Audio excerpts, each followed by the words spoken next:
Hulbert yn troi yn gweld bod Elliot Evans ar rediad. Elliot Evans yn derbyn. Mae fe mas ar yr asgell. Yn cael y croeso i fewn, mae Hulbert yn codi. Ond yn y diwedd, Tom Price ar ail gynnig ar y pen. Dros y trawst. Caerdydd, Craig Williams sy'n ei chymryd i. At y posti pella. Ond mae'n cael ei penio i fewn yn diwedd. Mills Evans sy'n dathlu. Wyrodd hi, oedd hi ar Woolridge yn diwedd. Ond Kieran Mills Evans sy'n rhoi Drenewydd ar y blaen. Ond yn cael ei fflicl ma'n a Tom Price, cyffredin cyntaf da. Hulbert sy'n arediad. Hulbert!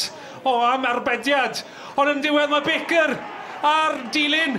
Ac ar yr ail gynnig, y Met wedi union i'r sgôr. A'r gwaith da gan Baker yn dilyn. Gôl gyntaf Baker tymor yma.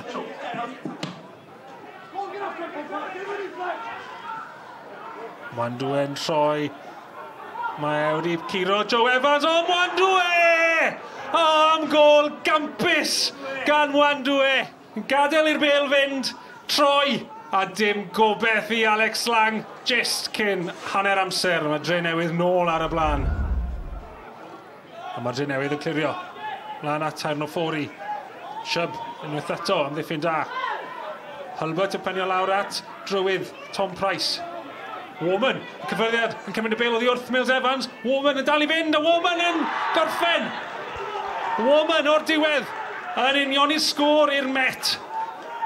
Mae'r Met wedi bod yn wych yn cwarter awr cyntaf ail hanner yma. A Warman, ail gôl fe o'r tymor.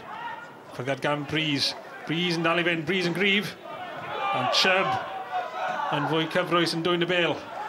Yn gadad yn yr ymddiffyn a syth ymlaen at Elliot Evans. Y croeso yn dyfewn Oli Hulbert. A Liam Warman yn gyfuno. Liam Warman yn syth yn erbyn Dave Jones yn y gôl. Breeze yn codi. Ond Woolridge gath i ben ati. Mae'r Met yn torri. Mae Hulbert fewn i'r cwrt. Mae Hulbert!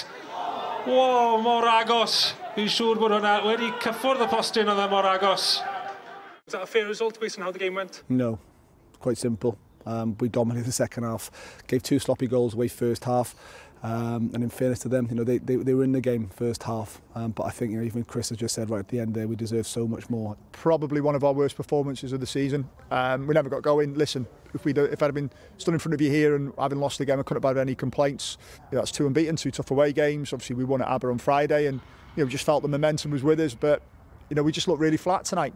It was a tough watch.